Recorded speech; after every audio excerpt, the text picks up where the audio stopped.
আসসালামু আলাইকুম। আসলে নিজেকে অনেক ছোট লাগছে, কারণ এটা কি সেই ছাত্রছাত্রী যাদের তাজা জীবনের বিনিময়ে আজকে বাংলাদেশ নতুনভাবে আমরা একটি স্বাধীনতা উপহার পেয়েছি। সংগ্রামের কারণে আমরা আজকেরা নতুন করে বাংলাদেশের আরও একটি স্বপ্ন দেখছি। হ্যাঁ প্রিয় ভাই এবং বোনেরা আমার, আজকেরা বাংলাদেশের বিভিন্ন জায়গায় আমি দেখেছি বিভিন্ন ভাইরা তাদের নিজের দোকানপাট অনেক কিছুই আছে, যাদের সাধারণ জনগণের জানের এবং মালের তাদের নিরাপত্তা তারা নিজেরাই দিচ্ছে।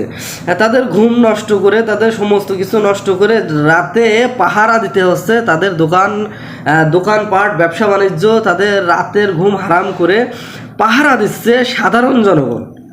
জাতির কাছে আমার একটাই প্রশ্ন, এর জন্য কিন্তু বাংলাদেশের হাজারো হাজারো ছাত্র এবং ছাত্রীরা তাজা জীবন দিয়ে কিন্তু পুনরায় স্বৈরাচারের হাত থেকে বাংলাদেশ স্বাধীন করেনি। প্রিয় ভাই এবং আমার বোনেরা, আপনাদেরকে আসলে মনের খুব কষ্টের কারণে জানাতে হচ্ছে, আপনাদের যে পরিশ্রম, আপনাদের যার কারণে আজকেরা বাংলাদেশটা পুনরায় আবার স্বাধীন হয়েছে, এটা কিন্তু এই যে মানুষের একটা চিন্তা, এই আজকেরা তাদের যে মালের, তাদের জানের নিরাপত্তা নেই, এটার কারণে কিন্তু বাংলাদেশের ছাত্র এবং ছাত্ররা তাজা জীবন দেয়নি। প্রিয় ভাই এবং বোনেরা আমার, আমি সাধারণ একজন প্রবাসী ছোট্ট একটি মানুষ।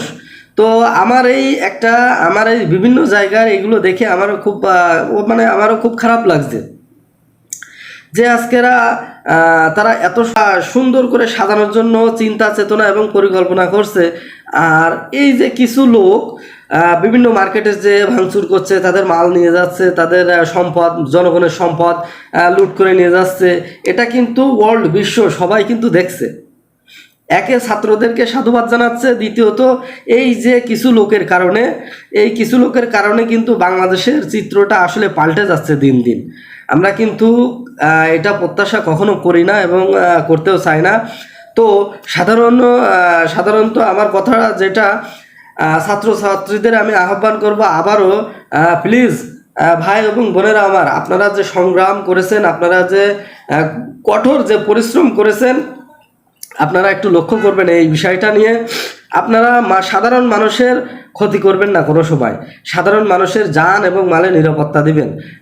প্রশাসন আছে, বাংলাদেশ সেনাবাহিনী, তো বাংলাদেশ সেনাবাহিনীকে আমি বলবো আপনারা একটু কঠোরতা অবলম্বন করেন, আপনারা মানুষের জান এবং মালের নিরাপত্তা দিন। অনুরোধ আপনাদের কাছে। কিছু লোকের কারণে তাদের যে সম্পদ আছে সে সম্পদটাও তারা হারাতে বসেছে। প্রিয় ভাই এবং বোনের আমার, আপনারা সামান্য আর একটু কঠোর পরিশ্রম করে আপনারা সাধারণ মানুষের যে বিশ্বাস অর্জন করেছেন, তাদের যে ভালোবাসা আপনি অর্জন করেছেন, বাংলাদেশ সুন্দর করে আগামী দিন এগিয়ে নিয়ে যাওয়ার জন্য যে পরিকল্পনা করেছেন, কিছু লোকের কারণে আজকের এটা কিন্তু ধ্বংস হয়ে যাচ্ছে। তো আপনাদের কাছে একটাই দাবি থাকবে, অনুগ্রহ করে আপনারা বিষয়টা একটু দেখবেন। আপনারা প্রত্যেক জায়গায় আপনাদের একটা টিম তৈরি করুন, কিছুদিনের জন্য আপনারা কিছু একটা টিম তৈরি করুন এবং সাধারণ জনগণের জানের এবং মালের নিরাপত্তা দিন। প্লিজ ভাই, আপনাদের কাছে অনুরোধ করছি, ছাত্র এবং ছাত্রীদের দৃষ্টি আকর্ষণ করছি, প্লিজ, পাশাপাশি সেনাবাহিনীর দৃষ্টি আকর্ষণ করছি, প্লিজ আপনারা সাধারণ জনগণের একটু হেফাজত করার জন্য আপনারা আরেকটু কঠোর পরিশ্রম করেন কিছুদিন।